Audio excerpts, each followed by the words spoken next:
कांग्रेस का क्या कहना था? हमने भूपेश बघेल जी की भी बाइट सुनाई, उनसे समझते हैं। रवि गवलानी जी, ये कांग्रेस को क्या इसमें आपत्ति है अगर कोई प्रशासनिक कसावट ला रहा है? और अपनी विभागों की समीक्षा करना, ये तो सब मुख्यमंत्री का अधिकार है। भूपेश बघेल भी करते थे, उस समय अच्छा था। अब ये कर रहे हैं तो खराब चीज़ है, इसलिए इनको करना पड़ रहा है, ये कह रहे हैं भूपेश बघेल। इसकी क्या वजह है?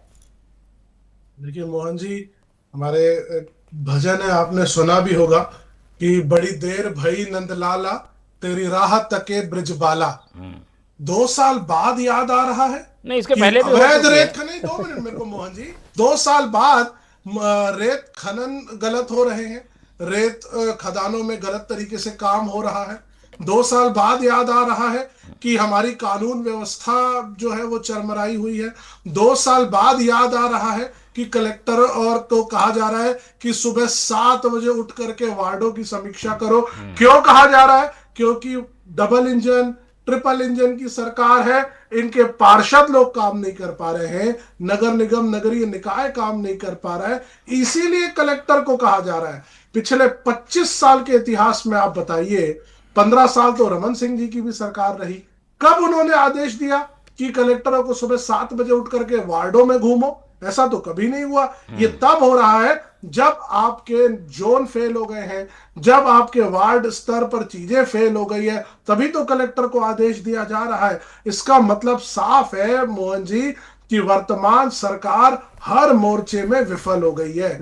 और जब इनको फीडबैक मिलना शुरू हो गया आपके जैसे प्रतिष्ठित चैनलों के माध्यम से कि भाई सरकार काम नहीं कर रही है, सरकार काम नहीं कर रही है, जनता को तकलीफ हो रही है, तब माननीय मुख्यमंत्री जी को याद आया कि चलो कलेक्टर और एसपी कॉन्फ्रेंस करके थोड़ा सा तेज तर्रार तरीके से बोल दिया जाए। मैं पूछना चाहता हूं, धान खरीदी पिछली वाली जो हुई है, वही धान अभी तक के पूरा नहीं सरका है, उसके ऊपर कार्यवाही क्यों नहीं हो रही है? मैं पूछना चाहता हूं, राइस मिलरों को पैसे नहीं मिल रहे हैं मिलिंग के, उसके ऊपर ठीक तरीके से काम क्यों नहीं हो रहा है?